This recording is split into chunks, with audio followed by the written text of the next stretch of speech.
Hey,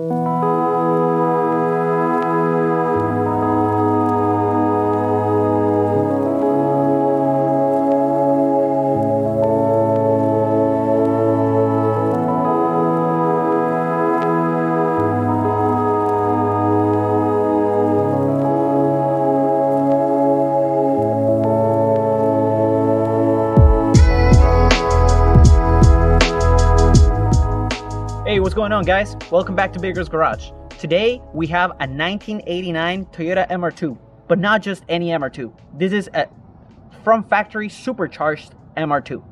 So let's go take a look around. But before I show you guys everything about this car, please just take a moment to hit the like button and subscribe to the channel. Thank you so much, guys. First things first, let's take a walk around the whole car, and I'll show you guys everything about it. So if you follow me this way, we're gonna start here at the back, because here at the back you have this right here. It's supercharged. This is not a normal MR2, and it has never been modified to be supercharged. This guy from the beginning, from the factory, was supercharged, to which is called a 4AGZE. The Z stands for the supercharger. The regular 4AGE that comes in the A86, which by the way is going to be linked up in the corner right here for you guys to take a look at it. The regular 4AGE that came in the A86 is just called a 4AGE. There's no Z, therefore no supercharger. So this one, again, 4AGZE. So anyways, we have the supercharger. Because this is an MR2, the engine is at the back, located right here. Uncommon with very normal cars. The majority of the cars have it at the front, like we all know. But this one has it at the back. So that's why it's called a mid-engine vehicle. Now, so then you wonder, what the hell do you have in the front? Well, we'll get to it. We have the interior, which we'll take a look at it in a second. And then over here at the front, we have this emblem that is not common in all Toyotas, only is the MR2 emblem. So just the MR2 has that specific emblem right there. And then let's see what else. Let's talk about the wheels for a quick second. So we have, these are 17s mounted on Yokohama's S-Drives. I believe they're 205/40/17. So these are 17 inches, and the car has been lowered. The shocks and the springs are not factory, because to make it a little bit lower. There are your sparkles. It's kind of like a gunmetal. It's not exactly gray. It's a little bit golden type of thing. But anyways, so here at the front, again, you have what people call a front trunk, right? So we'll take a look at that in a second as well. And then other than that, it's just a regular two-seater with your engine at the back. But as you can see, this is a very tiny car. I am not a tall dude. I am 5'6", and this is a very small vehicle. So anyways, let me show you around so you guys can take a look at it. You have your supercharger badges everywhere around. And so anyways, let's take a look at the interior. We have over here, it's your very Toyota 80s interior. Let's remember, this is a 1989, so this goes along with, for example, like the truck, the Hilux, right, the A86 and all those things. So you're going to see a lot of things that are very familiar, like this lever, for example, or, you know, the rest of the interior is usually super familiar. Now, you will see that this is a very, is not a big vehicle, but it looks very spacious, and that's due to the amount of glass. Look at the amount of glass that you have in this car. It is pretty ridiculous. There's very little parts with metal on it, very different than modern cars. So anyways, let me get in it so I can show you guys the rest. All right, now we are inside the vehicle. You have a very iconic cluster right here, which it can rev up to 7,000 RPM, like any 4AGE. And then you have your gas gauge, you have your battery, your voltage, you have your oil pressure gauge, and you have your temperature, as well as obviously the speedometer and tachometer. On top of that, you do have a little light down here. Let's see if I can get a good shot of that. You have a light right there that says supercharger. When the supercharger engages, that light turns on. Now let's see, what else can I show you? There is a Pioneer head unit installed on it, which is very convenient, especially because of where it's located. Very similar to the AE86. You have your windshield wipers controls.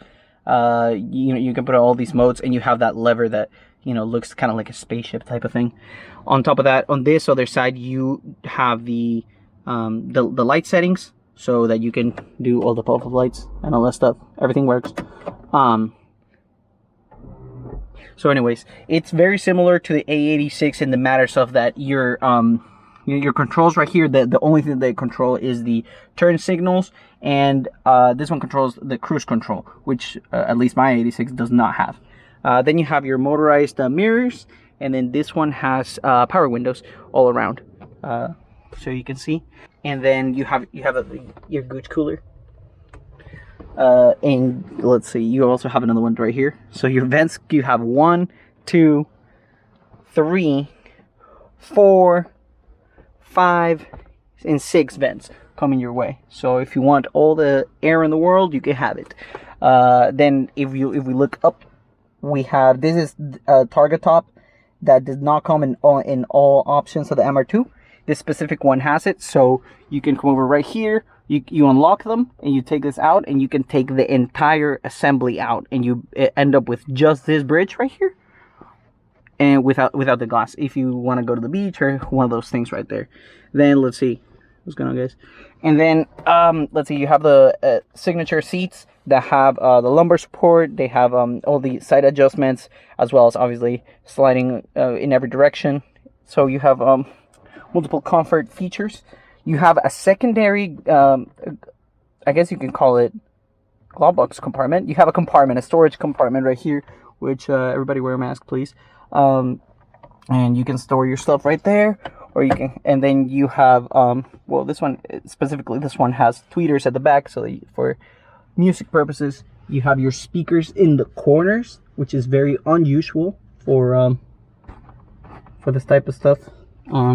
And then again, so let's see, you are sitting right here, and the engine is actually right there. So it's extremely close to you. You are right there with the engine. Now, something that is really, really interesting is the way that things are set up in the interior. For example, this thing right here, I mean, we don't get to see that in all cars. That's very odd. The shifter is extremely nice because it feels like it came with a short shifter from factory. For example, with the A86, you do have to travel quite a bit more than when you drive in this car. So the linkage is very accurate, very close. This is a Momo shift knob. So this is not original, but you can see that you know it's super close. It kind of drives, the position is very similar to that of the Miata, where you don't have to move your arm. It's kind of just a wrist movement to shift from gear to gear. So keep that in mind. Obviously, this is kind of like a Roadster in matters of the way that you sit in the car. Let's see what else. Something interesting is you have your lever over here for the frunk. So when you pull this one, you open the front of the car, and then you also have gas right here, and with this one you open the trunk. You have your adjustments and all that stuff, right? But the most important one that is really interesting would be this one right here behind the seat belt. So there's the seat, and then behind the seat you have that little symbol right there that will open, I guess you can call that the real trunk, I don't know, the engine compartment, right? So when we go ahead and do that, let me do that for you guys. You can see it right there. That pops out. And right here, you can just open it up.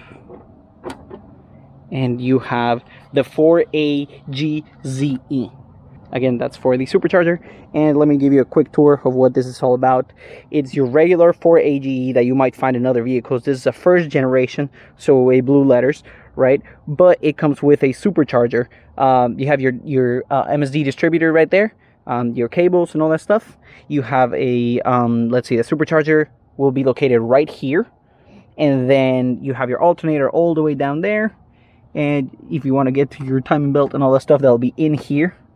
And if we go onto the other side, you have your intercooler and your intake down below. I don't know if you can see it. You can see it right there. You have your battery cramped in there. And then that's pretty much it. However, working on this car is a little bit challenging because, as you can see, you have the wing that is located right here. and then you have an extra part of the vehicle right here. So in order to work on things, you have to completely, this is, my arm is completely extended and I'm standing right next to the car. You have to use your entire arm just to get there. So things are a little bit more complicated than in a usual car, but to that you get the advantages of a mid-engine vehicle. You have your struts down here, your towers, right? And then that goes on to over here. So you can see that everything in the car is cramped here at the back and almost nothing is over there. So that's why a lot of people complain about difficulty when it comes to taking this car into the track. But at the same time, there's is really nice pleasure when you're driving around the streets, because you feel the engine right behind you. This is attached to a full custom pipe all the way to the back. And then let's see, once we close this guy, gotta go right here and push it down. There we go. And you have your Toyota badge right there, which is fantastic. You can see, it's really cool to be able to see the interior from here. The glare doesn't help at all. You see that sticker right there? That's what I was talking about. You have this one, I believe, is completely open, rather than this one is not. This one goes all the way for your intake cooling. So at the back, since you have the engine over here, you do actually get a trunk at the back, but it's a mini trunk. So, you know, right here, you open it right here with the key, and then with the wing, you can take it up. And then you have a very small trunk. I mean, here's my hand for comparison. You can probably put, you know, a few bags and things like that. It's definitely useful. Similar to the front, all those things, like the brake booster and all that stuff, is very well hidden. So you have it right there. You have the back trunk. We can go ahead and close it. And all right, so that's what you have at the front. You just have your Toyota badge, your lights, and then you go ahead and you have absolutely nothing. Empty space. You have your kit just in case of if you need to change a tire. You have your spare tire, which is located right there. But it's extremely odd, right? It's extremely odd to see a car like this. Is not what you see on a daily basis. Then you do have your suspension strap bar right here. Obviously to help turning and things like that. The majority of GTS models of the era, Toyota had it. The A86 comes with one. The Toyota FX16 GTS comes with one, etc., etc. And then you have, for example, your washer fluid is right here, and your booster and all that stuff is back there. It's really nice though, because usually in a regular car you would have it right here, and you do, but you don't necessarily get to see it because of that cover. It makes it look really slick. And what everybody knows this car as is the AW11, because that's the name of the chassis, right? A for the 4A engine that comes with it. W, that's the MR2 platform. That's why the next generation is called the SW20, because it has an S engine in the W platform. So that's why you have it, the AW11. So this car, for those of you who don't know, this car came simultaneously along with the AE86 and the Corolla FX16 GTS. If you don't know what a FX16 GTS is, a front-wheel drive Toyota Corolla hatchback that comes with a 4AGE. Not a lot of people know about it, but I used to have one. They're incredibly fun. Let's not forget though, this car in its time was about $11,000, which is something ridiculous that we don't get to see today. The price was extremely affordable, and that's something that we need a little bit more today in the car scene. We need affordable sports cars. I mean, just look around with me. This looks like a proper sports car, like for a mortal, you know, something that's not a Bugatti or something like that. It's a mortal's very, very nice sports car. It has everything that a sports car needs. It's rear wheel drive. It has a 5-speed manual. And let's see, it's a high revving engine, so it's fantastic to go into the highway and things like that. That's the way the interior looks. And then if you guys have any comments or anything that you guys want to see in these cars, whether it is the A86 or this one, just let me know, and then put it down in the comments below, and then maybe we can arrange something for you guys. Also, don't forget, we have BGG stickers. If you guys need to get some stickers, let us know on the DM section of the Instagram, and we can send some of those your way. Anyways, let's go take it for a spin. What we have just done is right here behind the seat, we have taken the roof out, so you can see the T-top right there. The glasses are right here, right behind the seats, and we're gonna go take it for a spin. What's going on, guys? So right now we're gonna go take it for a spin. Quick spin right here. So we want to put in the... It feels really interesting to be in this car because you really do feel like a spaceship, mostly due to the fact that there's so many windows around you. It's pretty crazy about that. So there we go. We start the car. So one of the really interesting things that I did not mention is that it has a button right here. I'll show it to you guys later. Where if you press it, that means that you're using regular gas, and if you have it out, that means that you're using premium gas. So you can use either of them, and that changes the tune of the car. All right, so first impression, the clutch is pretty heavy because I know that it was changed. Is the 3-point clutch is not a regular clutch. But anyways, we're gonna go. It's again 4AG, so I'm very familiar with the engine right away. The sense of the car, it feels, if I'm gonna be completely honest to you, it feels like a Toyota. It feels like a Japanese 80s vehicle.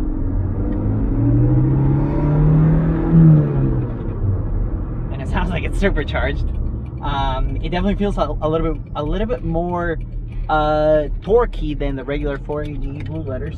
You can feel the presence of the supercharger. So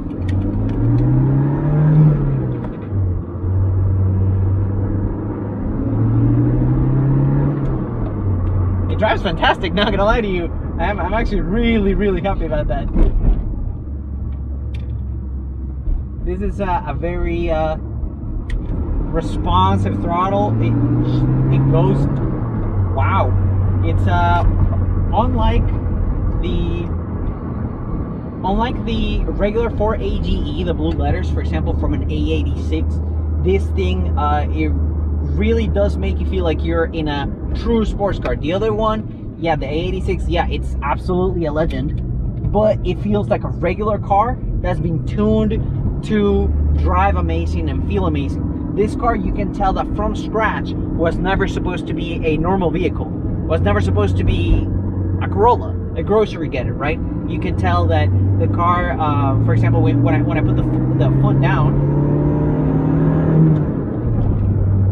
feels fantastic. It moves. It definitely moves a little bit more than the regular 4AGE. This is a dead end. But one of the things that I'm really liking is the sense of the steering. Is extremely direct, which is a characteristic of these analog vehicles. There's not much steering correction or anything else, software based or hardware based, that lets you go one way or the other. I'm gonna do a quick pull so that you guys can check it out, and then we're gonna change the angle of the camera so that you guys can see the dashboard, because the dashboard is beautiful. One of the most really interesting things is, again, visibility is extremely good. It's well above average, well above average. I can see every single angle with my mirrors. Just looking around, if I do this, I can see the sky, for God's sake. I mean, I'm in a capsule that is 100% glass, and I personally enjoy that a lot. I can see who's behind me, I can see who's in front of me. The engine, the feeling of the engine back here is great, because when you put the foot down, you regularly in cars, what you hear is the exhaust, and this one, what you hear is the engine. But listen to that. Ready?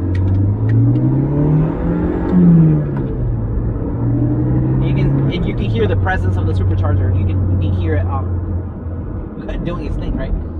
So anyways, we're gonna change the angle of the camera, and then I'll show you guys the way that it looks over here. So now we have this different view right here. Let me put my seatbelt on so that I can show you guys around. Again, you have your fuel, a regular or premium button right down here. You have your shifter right there. And then you have your cluster, which again gets to a 7,000 RPM. That's where you can start to see the red line. And then down here you'll see the light that turns on the supercharger. So when the supercharger engages, you'll see that light on. Let me put it first gear and let's get to it. It's easy to drive. I mean, this is my first time driving it, and it feels like any old Toyota does. Like, for example, it has the same feel as you know, like an A86, for example, like my dad's wagon. It has a very similar feel in the sense that it is a Toyota, right? It drives like a Toyota, like an 80s Toyota. Oh, there's a car coming. Tell how small the car is by the way it drives. if you've driven a Miata, for example, you know what I'm talking about. Like you feel that like the road is huge. When you're in a Land Cruiser, for example, you feel like the roads are small. In this thing, you feel like they're huge. And there it is. You have the supercharger engaged. That was second. A third. I'm gonna let you guys hear one more time. So slow down. We're gonna pull it down. And we're first gear right there.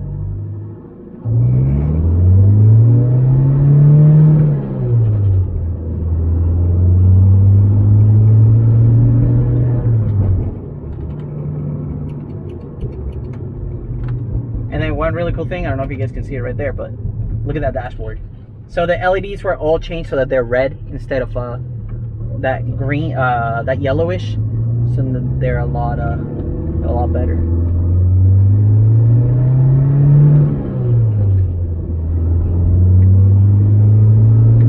It's fun to drive. It really is a blast to drive. It's like I said, the steering is extremely snappy. I mean, if I want to go there, I go there. If I want to go there, I go there. It's fantastic. I'm gonna do a U-turn right here.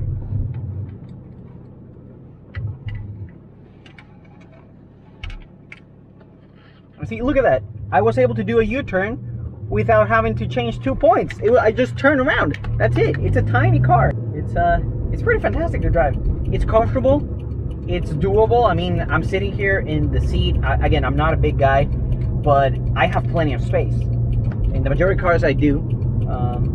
So I don't know how it would be for someone that's like 7'2" or something like that. But it really is. It could be easily a daily drive. And in fact, I kind of want one. Not gonna lie to you guys. One thing is because it's lowered, we have to be careful when we get into places like this and stuff like that. But that's no big deal. That's every lower car's problem, you know. Anyways, thank you for watching, guys.